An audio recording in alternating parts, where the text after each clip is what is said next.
Hello my mellow fellows, or should I say my handy honeys. So at this point I've done several videos about Bob's Burgers characters.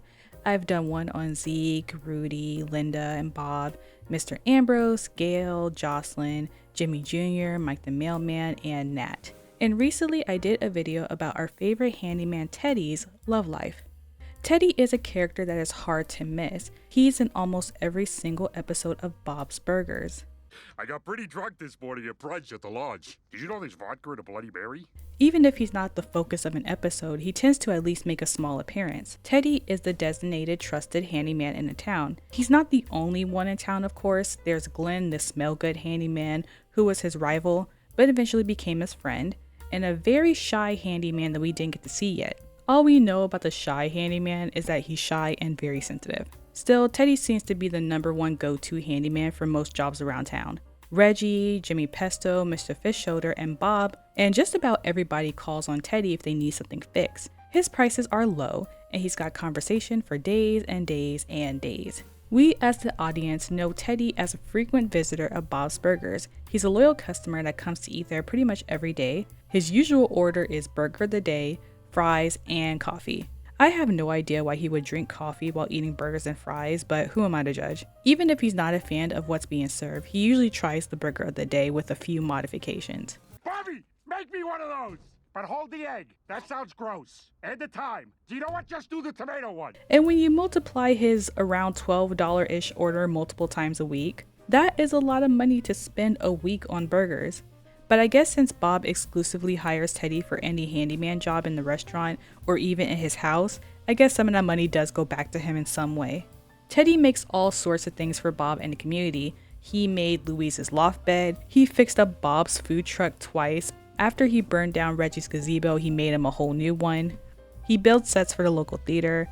He helped Louise with her science project. He built Trev a doghouse. And he helps Mr. Fish Odor with random things around town, and much, much more. Even in the Bob's Burgers movie, he helped Bob by building him a portable cart to sell burgers. There are countless, and I mean countless examples of him building things over the series. He can do pretty much anything you ask of him. Despite being a hardworking and respected carpenter and handyman in the community, his personal life is far less ideal. He was seen as a very sad and lonely man by his peers, and to be honest, they were right to an extent.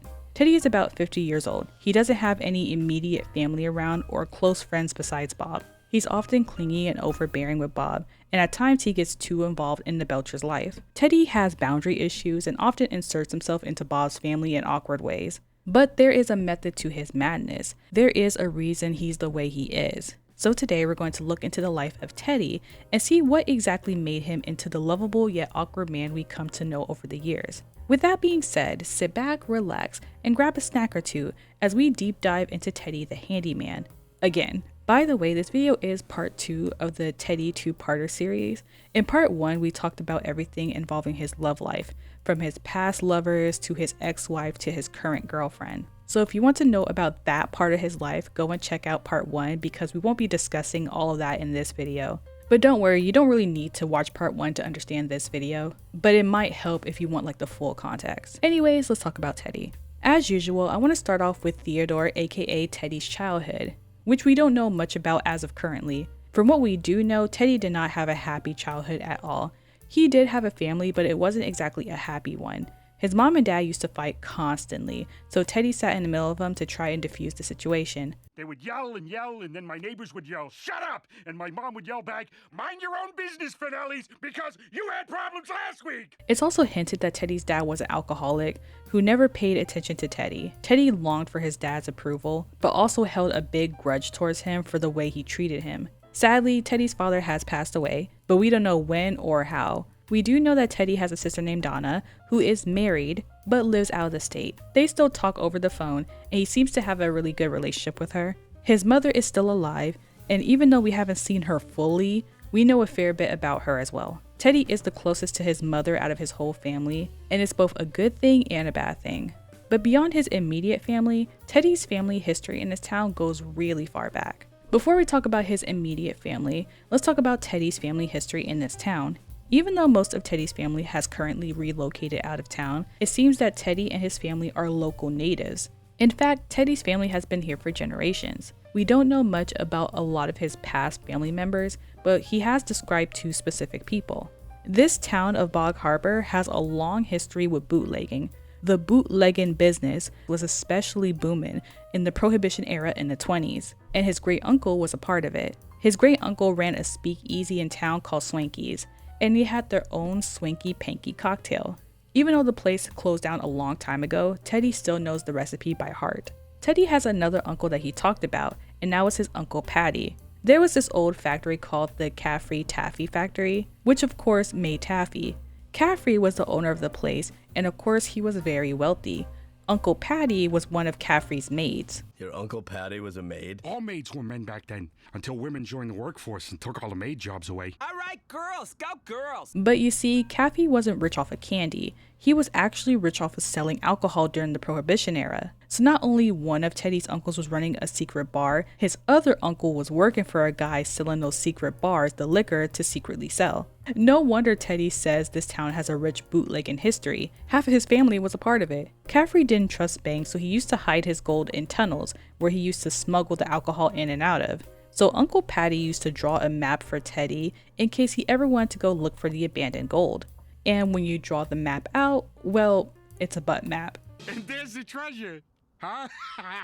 It's a butt. Even though the map was silly, it was also accurate. The kids went looking for it, but they unfortunately didn't find anything. Instead, they found a taffy man who they had to leave on the beach. Turns out the gold was inside the taffy man, and is now just washed up somewhere far away. So in the end, Uncle Patty was right. And even though Teddy didn't know that, he at least had fun memories of his uncle. He was a funny man, that Patty. Yeah, a funny male maid with a serious drinking problem and psoriasis. What's funny is Teddy continued this tradition of being a bootlegger by having his own secret speakeasy with Bob. Bob and Teddy were slinging Teddy's homebrew, which happened to go perfectly with Bob's Burgers. What's Teddy's Brewski? It's the name of my homebrew beer. I used to call it bucket brew since that's where it ferments, in a bucket. But of course, they had to shut it down eventually due to Hugo never minding his own damn business. But the point is, the bootlegging apple doesn't fall far from the tree. Anyways, because of Teddy's family's long history here, combined with him growing up in town, this has made Teddy a local town expert. He knows everything about the town, from the people to the history to all the current happenings. Teddy is sort of a town historian. Being a handyman, he knows the town's history and is connected to people all over town due to the nature of his job. He has a lot of business friends, and he even has discounts in hardware stores and his friend's gas station. He's well liked and respected in the community because of his friendly personality and for the fact that his family has such strong roots here. But we'll circle back to his job and his place in the community in a little while, but for right now, let's talk about his immediate family.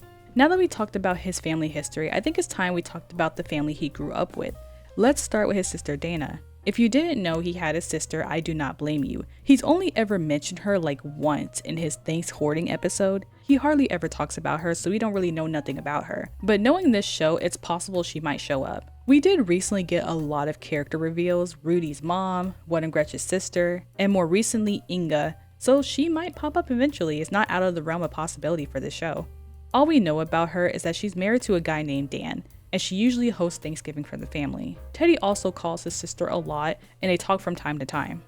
A subject that comes up between them is their mom's antics, but we'll talk about that in a minute. At the time of writing this, we don't know anything else about her or her dynamic with Teddy, but again, who knows, it might come up in future seasons. Next, we'll talk about Teddy's father, who is another faceless character we haven't seen yet, but we actually know a lot more about him than we do Dana. Just like Bob, Teddy has major daddy issues. Teddy had a very rocky relationship with his dad. His father was very distant and would rarely even hug Teddy. He was the kind of person who was both emotionally and physically unavailable. His dad also had a drinking problem and would get into screaming matches with Teddy's mother. It got so bad that Teddy would sit in between them and try to calm the tension. This led to Teddy feeling like he had to be the fixer of the family.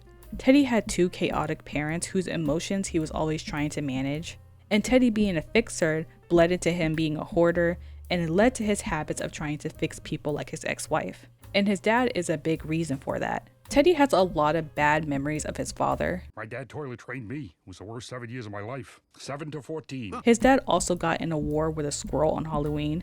but his dad also poisoned the pumpkins, which led to a lot more furry deaths. That was, not my favorite Halloween. Teddy has almost nothing nice to say about his dad. In fact, when he heard Tommy singing a song about his horrible dad, it drove Teddy to tears. You are my enemy! My enemy! It's just me, my enemy. Sorry. Look, I know Tommy is supposed to be a bad musician, but I love his songs personally. Anyways, the point is, Teddy felt those negative lyrics deeply and could relate to having a crappy father. Like I said, it's heavily applied that his dad is dead. He only talks about him in the past tense, and most of his stories of his dad are from him growing up. Even though Teddy had a complicated relationship with his dad, his feelings towards him weren't completely negative. In one episode, Teddy dedicated his cover of Natalie Merchant's Wonder to his memory. And Teddy also told Bob's neighbor that his favorite memory of his dad is when he high-fived him. So while there's a lot of bad associated with his dad, he also still holds some love for him.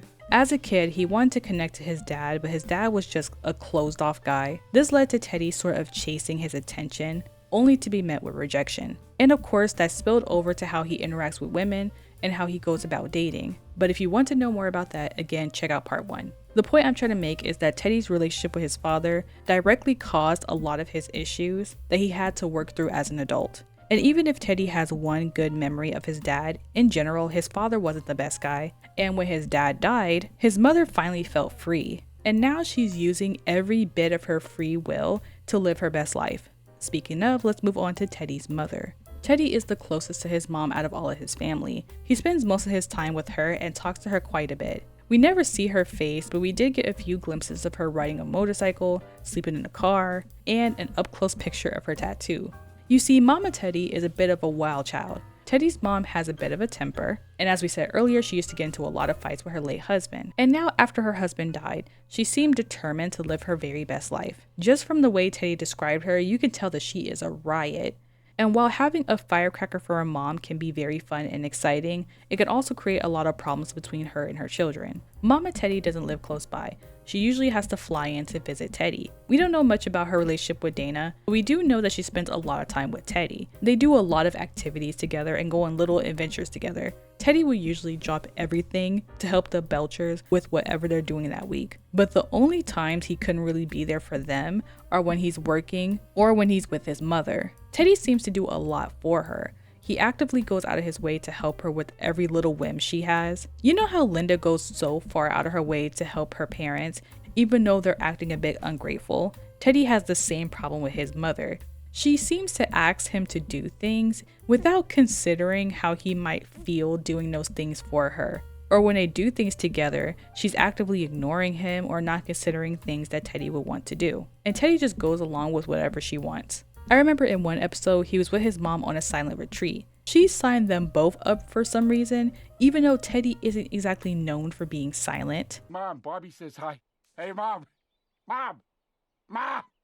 Mom! Teddy will also take her to plays. When she bought a motorcycle off of eBay, it was Teddy who helped her drive it down from Canada. And he kinda had to because she's partially blind, riding a motorcycle. Even though we don't see much of her, we do know that Teddy has some complaints about her. For example, she took Teddy on a singles cruise, and even though they went together, she was more focused on having her own good time. She was flirting with men the entire time, and even brought a fella back to her room. Now normally I would tell Granny to get it, do whatever you want. However, she went on the cruise with Teddy and ignored him the entire time. He had to spend most of his time at the buffet because she was too busy entertaining a mister in their room. Teddy ended up having a terrible time. He was not having fun at all. All right, thanks, Teddy. I'm having a terrible time, Bob. I gotta go. I don't think my mom respects herself. Bye. Now we don't know much about her track record with men, but I assume it's not great. We just talked about Teddy's dad being a hothead while also being an emotionally stunted man. And now she's wilding out on a singles cruise with God knows who. And during the Thanksgiving episode, Teddy said that she was dating a man significantly younger than herself. Teddy and his sister secretly make fun of the guy and called him the boy toy. In fact, they called him that so much they forgot his actual name. So if you think about all of that put together, plus the many men in between that we don't know about, it makes sense that he thinks that his mom doesn't respect herself. She has a bad dating history with not so great men. But at the same time, I kind of get why she would be so free-spirited with dating. Teddy's mom was trapped in an emotionally unstable relationship with Teddy's father for a long time. I don't know if they divorced first or he died with her being a widow, but either way, her ex died. And it's not uncommon for older women to feel a sense of freedom when their toxic husband dies, especially with the time period that she grew up in where women didn't have a lot of choices when it comes to marriage. I'm sure she loved him and she was sad he died, but she probably also felt like she can finally live her own life now. Her husband's gone and her kids are grown. She had the freedom to do whatever the hell she wanted, and she does. And apparently what she wants to do is a lot of men. And she wants to try all types of new things like cruises, riding bikes, and silent retreats. But at the same time, if she's bringing Teddy on these activities with her, she should be more considerate of her son's feelings and not leaving him outside the bedroom for hours and hours on end while she hogs it with who knows what, getting what knows who. There was only one time currently where she was talked about extensively, and that was in one of the Mother's Day episodes. Fun fact about Teddy's mom, she has a lot of ink. So, Teddy, what'd you get your mom for Mother's Day? Well, you know how she's pretty tatted up? What? No. His mom had a tattoo of her gin rummy group, the Rum Runners, tattooed on her upper thigh. She ended up falling out with the group because they were tired of her short temper. My mom plays with, let's say, a lot of flair. And by flair, I mean rage. Your mom sounds intense. She's passionate, Bob. And because she got into a fight with the group, she hated her tattoo now and wanted it removed. For Mother's Day, Teddy offered to get her a tattoo removal, but didn't realize until afterwards how much that would actually cost. So he tried to come up with an idea for a cover-up tattoo instead. Teddy, Bob, and Linda spent the entire episode coming up with different tattoos and sending it to her, but she didn't like any of the ideas. In that particular episode, she was at an estate sale buying rollerblades. She wanted to spend her Mother's Day rolling around, I guess. Anyways, because she wanted the removal, Teddy was willing to pay for it, and he was even willing to sell his truck to do it, which is insane, considering the fact that he's a handyman and his truck is a big part of his job. But Linda stopped him and pointed out how insane the situation is. Linda suggested for his mom to just apologize to her group and maybe they'll let her back in. After all, she loved the group enough to get the tattoo. It might be worth just making up instead. So that's what ended up happening. And instead, Teddy took her out for a baked potato for Mother's Day instead. So Teddy's mom is a rather unconventional mother. She can be a little self-centered and inconsiderate, but Teddy loves her regardless. I love that she has so much flair for life, but I do wish Teddy didn't have to bend over backwards for her all the time. He comes running whenever she wants him to do something for her. And usually it's something totally crazy and inconvenient. And sure, to an extent, that's what family does for family. But she does take advantage of the fact that Teddy will literally do anything for her. Honestly, there could be more to this dynamic than we know. Again, Teddy's family is a rare subject, and we only seen her on a few occasions. There is certainly more to the story than what we can piece together. And if I were to put in a request for anything for the show, I would want more information about Teddy's past and family. There's still so much of Teddy that we don't know about, and his family is one of those things that I would love an episode on. Anyways, Teddy does a lot for his mother. They travel together, do random things together, and in general just spend a lot of time together.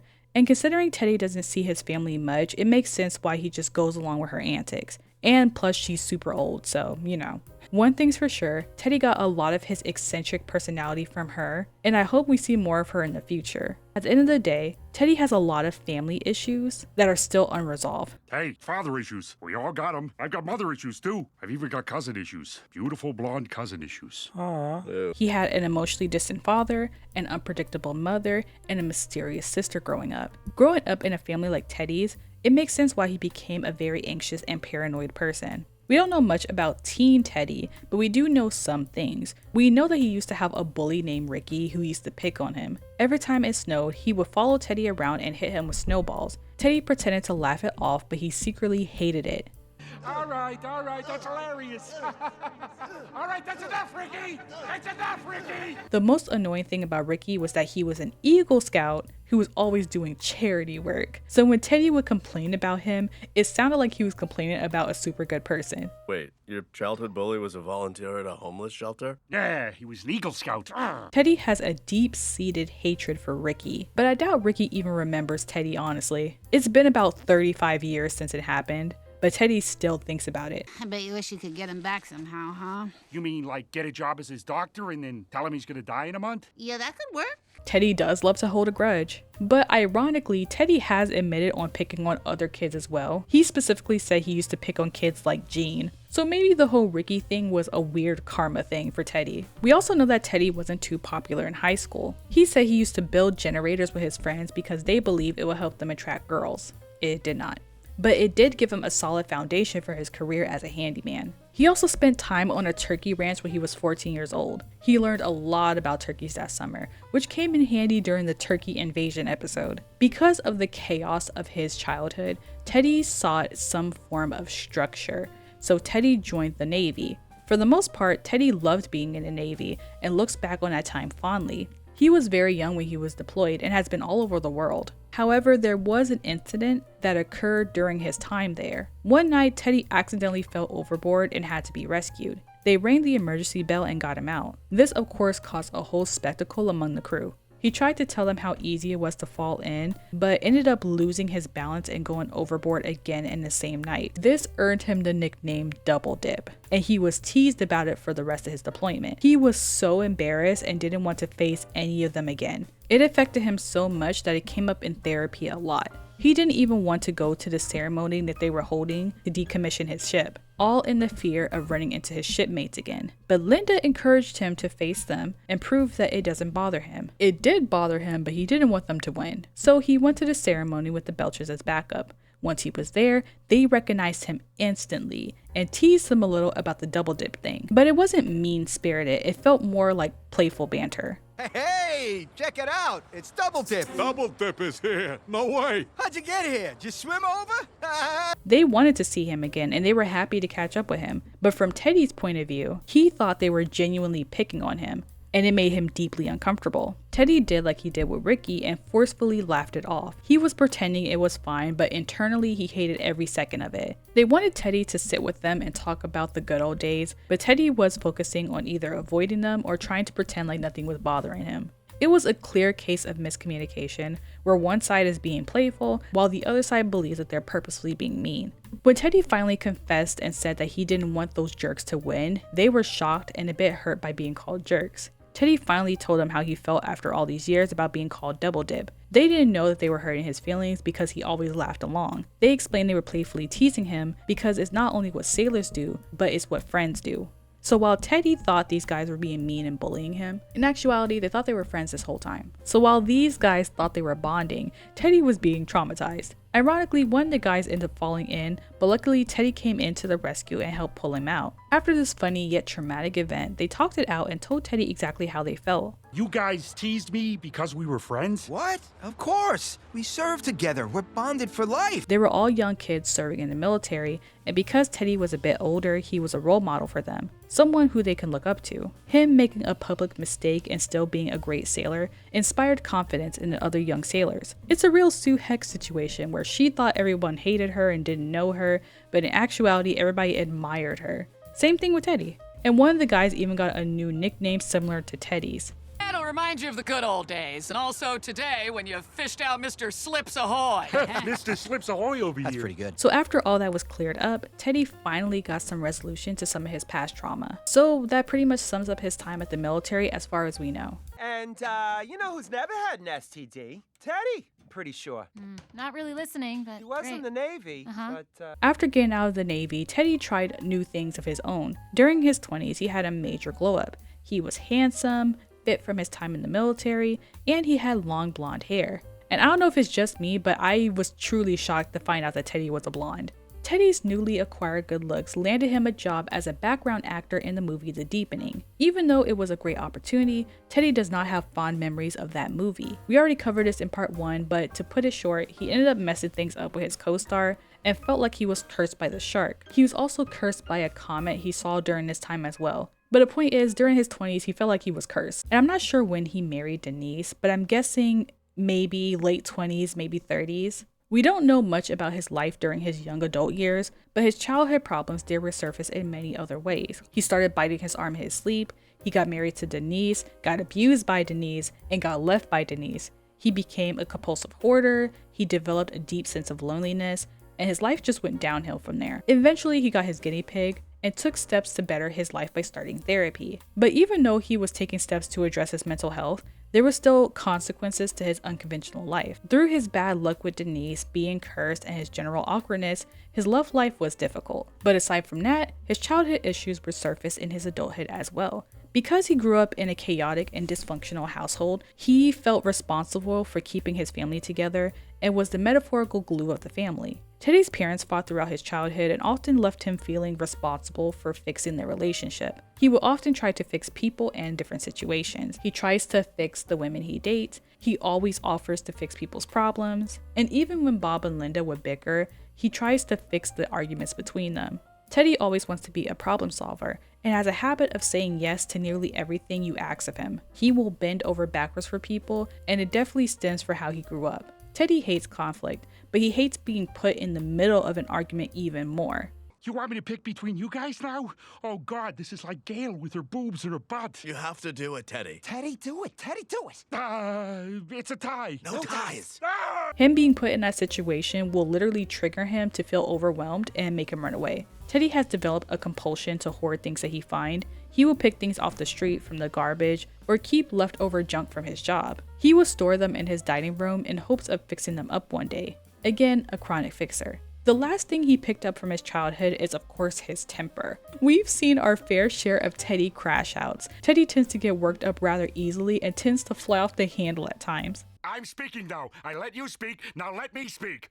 You don't tell me when to call 911. But again, he's in therapy and is actively working on it. Anyways, his childhood may be over, but he still has to deal with a lot of the issues that he carries from it. Like most people, honestly. So now that we're done digging in the past, I thought it would be fun to just name a few fun facts about Teddy that doesn't really fit in the narrative of this video, you know, just a few fun things that I want to talk about. The first interesting thing about Teddy is that as of right now, we still don't officially know his last name. We've heard like variations of what may be his last name, but as of right now, we don't know it for sure. Teddy has been through about 3 redesigns in the show, and I think it was around season 5 where we got the Teddy that we see today. Teddy is an OG character of the show, but he didn't make his debut until episode 2 of the show. That means characters like Mort, Hugo, Ron, and Miss LeBons were technically in the show longer than him because they appeared in the pilot. Another fun thing I found out about Teddy is his name was originally Rudy, but they liked the name Teddy better because it was more ironic for a bigger guy like him. But that's fine with me because the name fits regular size Rudy better. As for Teddy himself, we honestly know too much about him. He's allergic to peanuts and eggplants. You would think his favorite color is blue, but it's actually yellow. His favorite movie is Dark Crystal, and I made the mistake of looking up the movie, and I have never seen more creepy looking movie puppets in my life. I hated every picture I came across, and I never wanted to experience that again. I refuse to watch that movie because what in the hell is that? What is that? Teddy also has only one of his family jewels. I didn't want to know that information, but now you know that information, so congratulations, I guess. I know y'all remember his guinea pig Frances. Apparently he was such a good pet owner, she lived for 14 years before Bob killed her. And that's a miracle considering that guinea pigs usually live about 3 to 4 years. So I don't know how he got to 14 with her. Her time was way overdue. Teddy's a fan of the Equestronauts like Tina. He's also a fan of Boys for Now. He identifies as an Alan stan, the soft boy who writes poems and loves cats. As a hoarder, Teddy tends to keep ancient things. He kept his cell phone for about 10 years. It only charged up to 23%, which came back to bite him when he was trying to help Bob buy tickets over the radio. Middle of the day, and your phone's at 23%? What am I supposed to do? Replace my phone every 10 years? Yes! Do me a favor. Don't tell me how to live my life. I'm leaving. Good! It's one of my personal favorite fights of theirs. Thankfully, he recently got a newer phone in the later seasons that charges all the way up. Teddy also has a lot of random hobbies. Not only does he build sets for the local theater, but he was also involved in the play himself as an actor. Put the coffee down. Coffee is for closers only. And his now girlfriend Kathleen also works as an accountant in the same theater, which I love that for them. I love Kathleen. He went to bartending school for 4 years and learned absolutely nothing. Yeah, I went to bartending school. Best 4 years of my life. Ooh, make me a Mai Tai. A what? We're familiar with the guinea pig he kept for years, but he also used to raise baby rats occasionally. I've nursed dozens of baby rats. Your nipples must be a mess. And lastly, Teddy is a huge hockey fan. He watches hockey, he has intense conversations over the radio about hockey. That's it. You double banned. What? Double banned? God, Lippo! You're in the penalty box, pal. Forever. No, I'm in the truth box. And he even plays hockey sometimes himself. Even though Teddy isn't Jewish, he plays on the Jewish hockey team called the Mighty Schmucks. And of course, he hasn't told them that he is not Jewish. And now that Kathleen has introduced him to curling, he started to like that sport too. And now I do want to briefly, and I mean very briefly, talk about his love life. I literally just did a nearly 2-hour video on Teddy's complicated love life, so I won't rehash much on this topic, but it's still something I want to bring up briefly. Teddy has had a very rocky love life and has many lost loves on the show. Or maybe lost second dates is more the appropriate phrase. As I said earlier, Teddy was married to a woman named Denise, and she was the devil incarnate. Yes, she was pure evil. She constantly cheated on him. She mentally and emotionally abused him. She caused him to develop deep insecurities that haunted him years after the breakup. Teddy has a very anxious and almost overwhelming approach to dating that tends to drive women away. So for so long in the show, Teddy was known for being lonely and desperate. I'll do the grabbing. I haven't held a living thing for a while. It'll be good for me. He was awkward around women and often would make them feel uncomfortable by going overboard. He had that weird crush on Linda for like half the series. And he was so lonely that he would do things like keep his ex-wife's old socks, go into churches so he can hold hands with people, and even fantasize about having a family to an unhealthy degree. Sometimes I pretend that I have 3 kids of my own and these are their bikes. Which kid is your favorite? Jeremy. He needs me the most. The twins have each other. Whoa. Teddy was absolutely the sad, lonely guy of the show, and he was down astronomically bad. Luckily, Teddy has grown and healed a bit throughout the series. He became more confident and relaxed than how he used to be. That air of pure desperation he used to have in the early seasons started to fade, and Teddy started to accept himself for who he was. And that's when he met Kathleen. They hit it off in a completely organic way and slowly got to know each other. They took slow steps from being friends to now dating. So while he had horrible luck in the dating department for most of his life, he finally seems to have a healthy, wholesome relationship, which is what he deserves. Until very recently, Teddy was commonly described as a lonely guy. However, that's only partially true. His family lives out of town, so he only sees them occasionally, usually during the holidays or when his mom flies in to take him somewhere. The point is, he doesn't have family around to keep him company. He was also romantically lonely for the majority of the series. So yeah, he was a lonely guy. And because he was lonely, he clung to Bob's Burgers and the Belcher family in order to fill that familial void he felt. But there was one area in his life where he wasn't lonely, and that was in the friends department. He may be alone at home, but don't forget that him and his family have been in this town for generations. This is his home, and he knows everybody. Teddy is sort of a town historian, if you will. He knows all the local legends, he knows all the stores around town and their owners, and he knows all the town events going on at any given time. Whether it's Bog to Beach, Lobster Fest, even down to Halloween blood drives. Nothing gets past Teddy. If there's something going on in town, Teddy is the person to ask. Being a handyman, he knows the town's history and is connected to the people all over town. He has big clients like Mr. Fishshoulder and Helen, but he also does work for restaurants and house calls. He also builds things for people. He even built Trev a doghouse in exchange for Jimmy Pesto's underwear. Are they clean? They are not.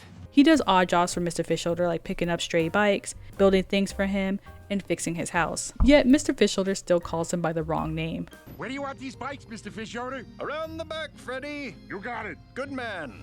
His name's Teddy. Despite how annoying Teddy can be sometimes, Teddy is both well liked and respected among the community. And that's for many reasons. He has very fair prices, he does his job well, and he's very friendly. He's also loyal to the townsfolk. When Mr. Fishshoulder wanted to raise the prices for all his tenants, Teddy stood by the community and went with them to protest. Mind you, Teddy is a handyman. He's not one of Mr. Fishshoulder's business tenants as far as I'm aware. I'm pretty sure Teddy just works out of his house and truck, so he doesn't have much reason to be there aside from moral support. Or when the town came together to stop the runaway shark tearing up the streets, Teddy was there to help. Or when Bob went to go to like a big mega mart to get some things for a project, Teddy actually redirected him to a local business instead and told Bob to support small businesses instead of these big corporations. I usually just go to Fix It Depot. Fix It Depot? That's fine, if you want to crush the little guy. So Teddy is a dependable guy you can count on in a crisis, and he's an advocate for small business owners. Another reason he's well liked is because he's interested in people in general. Not only does Teddy love helping people, he loves learning and talking about people. Teddy is an expert in small talk, and is not only good at small talk, but he's also good at listening. Teddy is the type of person who will remember the details and is the type of person to follow up with you about it later. He treats his clients like friends and just knows how to connect with people. Teddy also takes all sorts of random forms of payment. He has taken chickens, eggs, batteries, and even cornbread as forms of payment. So it's not just money, he uses the bartering system too. which is a really nice thing to do considering some people can't always afford maintenance work. So Teddy accepting more unorthodox methods of payment just so he can help his community speaks to his kindness. Anyways, he has friends all over town and a lot of them are business owners. He got a discount from the hardware store because he was friends with the owner and his parrot. Ooh, there's Danny. He's the owner's son. Hi, Danny. Hey, Todd. That's Danny. He calls me Todd sometimes. Well, he did until Bob ruined his relationship with Mr. Kim and got his discount revoked, but maybe he'll get it back. Because of your bird flowers, I lost my contractor's discount. I just paid full price for this sandpaper. Thanks a lot, Bob. You owe me $1.20. Teddy even gets along with Jimmy Pesto somewhat. He does work for Jimmy Pesto and sometimes he does sneak over there to eat. He's not friends with the guy, but they have a good working relationship. Anyways, Teddy has a lot of friends from all walks of life, all because he's not afraid to make conversation and ask people about themselves and make friends, which is not only great for business and networking, but it also builds a sense of community. Teddy will always know someone that has a really specific thing that you need. When Bob needed emergency flowers, Teddy had a connection in the florist world that can get them the flowers wholesale without a license. When they needed to replace Louise's Koopy Kochi doll, he knew a toy enthusiast who not only had a replacement, but also stayed open late for them and took time out of his night to read them the stories. The whole reason Bob was able to do Bogda Beach in the first place was because Teddy knew a guy who wasn't using his float this year and convinced the guy to let Bob borrow it for the day. Or when Bob needed a star for his commercial, Teddy literally knew an NFL player who was looking into getting into acting and convinced him to star in Bob's commercial for free. Now sure, Sandy did the same thing for Jimmy Pesto, but the point is, it was through Teddy that Bob was able to have these type of opportunities in the first place. I'm telling you guys, Teddy always has the hookup, and not enough people appreciate him for that. If Teddy wasn't the overly talkative guy who makes friends with random people, he wouldn't have half the connections he does now. And more often than not, he uses his connections to help Bob. Not only does Teddy help these small businesses by getting the word out about them to other people, but he also helps Bob by providing him with these connections. And not only that, Teddy is also very open-minded. Teddy tries out different hobbies and is always participating in local town festivities. So yeah, Teddy can be annoying and ask too many questions, but in Teddy's line of work, making connections is a very good skill to have. I know if I had a local handyman like Teddy, I would much rather work with him than a big corporation who overcharges the customer and underpays their workers. Seymour's Bay is an almost self-sustaining community of small business owners who all buy from each other and support each other. Bob buys his ingredients from local vendors for his restaurant. He gets his beef from Dimitri. Bob, it's Dimitri. I gotta leave your meat outside. You and Linda are probably upstairs. Back in 5 minutes, right, buddy? Ooh, ooh, All right. He gets work from Teddy, the local handyman. He gets supplies from Edith across the street, even if she's mean to him. Oh, you don't like what you see, huh? Oh, it's good. No, it's fine. Get used to it. It's the human form. It's the most beautiful thing you're ever gonna see in your life. It's super yummy. Tell him. Bob's Burgers kind of reminds me of Gilmore Girls in that way. The same way that Stars Hollow is community focused and filled with small businesses that all buy from each other. Bob's Burgers has the same theme of community support. It just feels cozy and it sets them apart from other adult animated shows. And Teddy is a huge character that contributes to that community feeling of the show. Even though Teddy is the most popular handyman around town, he is not the only one. He has a rivalry with Glenn, the smell good handyman. Glenn is the good looking handyman who, according to everybody, smells really good and has a nice body. They were constantly competing whenever they run into each other and had a very hostile relationship. However, the truth was Glenn actually admired Teddy and thought he did good work. So Glenn was only competing with him because he looked up to him and admired his work. So while they began as rivals, they gained a mutual respect for each other. And like we talked about earlier, there's another shy handyman that Teddy knows very well. But when Teddy was unavailable, he did send the shy handyman to go help Bob. But we didn't actually get to see his face in the episode, though Teddy was concerned about Bob's razzing. Just don't razz him. I know you like to razz, Bob. I don't razz. You roast, you razz. Teddy, that's not true. Ask anybody. So yeah, while Teddy may be lonely sometimes, he's not truly alone. He has a lot of people who appreciate and care about him. And not just the Belchers, many of the town folks care about him as well. He is an important part of this community. Now that we talked about Teddy's role in the town, let's focus in on his friendships. More specifically, his friendship with Mort and the Belchers. Let's start off with Mort. Teddy and Mort have a very unique dynamic.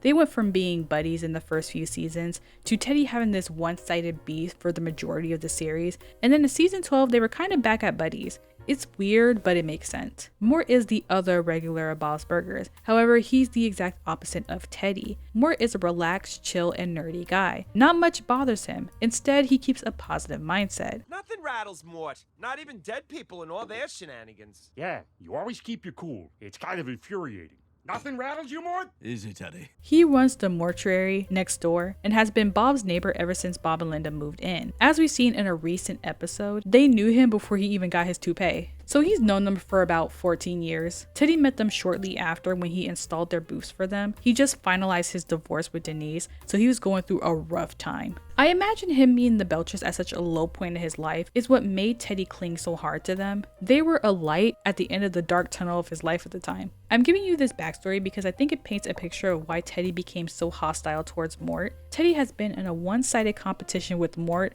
for the spot of most loyal customer and Bob's best friend. He sees Mort as a threat to his relationship to the Belchers, which is absolutely irrational, but insecurity is often irrational.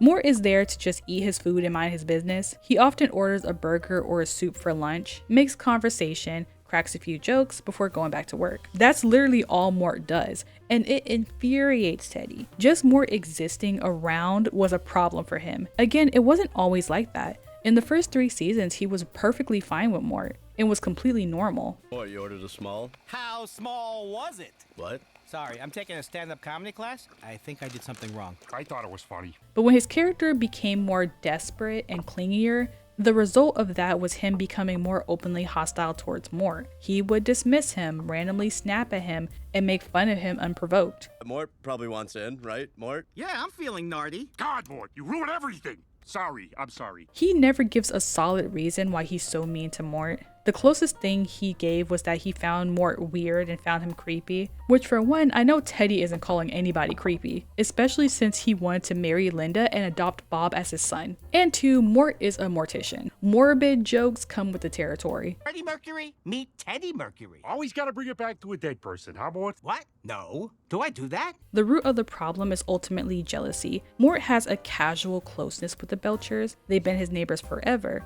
and they even stayed over his house for a weekend. Teddy tends to be too forceful or desperate to be part of the family, which ironically makes it harder for Bob to connect with him sometimes. The effortless connection Mort has with the Belchers annoys Teddy because he has to work so much harder for Bob to even admit that they were even friends. Teddy can barely get Bob to spend time at his house before he's ready to leave. Meanwhile, Bob was perfectly fine with spending the entire weekend at Mort's place, in a literal mortuary. Mort makes effortless conversations with Bob, while Teddy makes a big deal out of the smallest interactions with Bob. But again, Mort isn't even thinking about any of that. He's not even aware of these issues. All Mort knows is that Teddy will be fine 1 minute before suddenly yelling at him the next. So I said, hey, I love sushi too. And now I gotta sit across from her and choke on my disgusting lies. Why don't you just get the chicken teriyaki? Why don't you just get the chicken teriyaki, Mort? And even when Mort is getting yelled at, he never yells back or gets upset.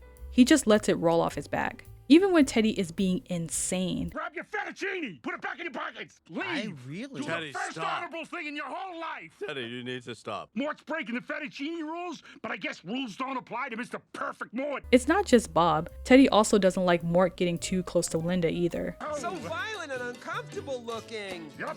May I cut in? You get the hell out of here, Mort! Dancing away. Teddy is extremely possessive of the Belchers and he sees Mort as a threat to him. Teddy's animosity towards Mort isn't exclusively towards Mort. Mort just gets it most of the time because he sees him like every day. Teddy was also jealous of that couple Bob and Linda were obsessed with that one episode. So they came in here, met you guys, ate your food, and now they just keep coming back again and again and again? Who does that? It's creepy. They were a cool artsy couple who just loves parties and Bob's Burgers. They were perfectly nice people. But all Teddy saw was Bob gushing over someone who wasn't him, and he hated that. Have a nice night. We will, Maya. He also hated that divorced dad Steve, not because of his personality, but because Bob thought he was cool. Steve? Bob invited Steve? The guy who was in here the other day? Mr. Interesting? Wow, that's interesting.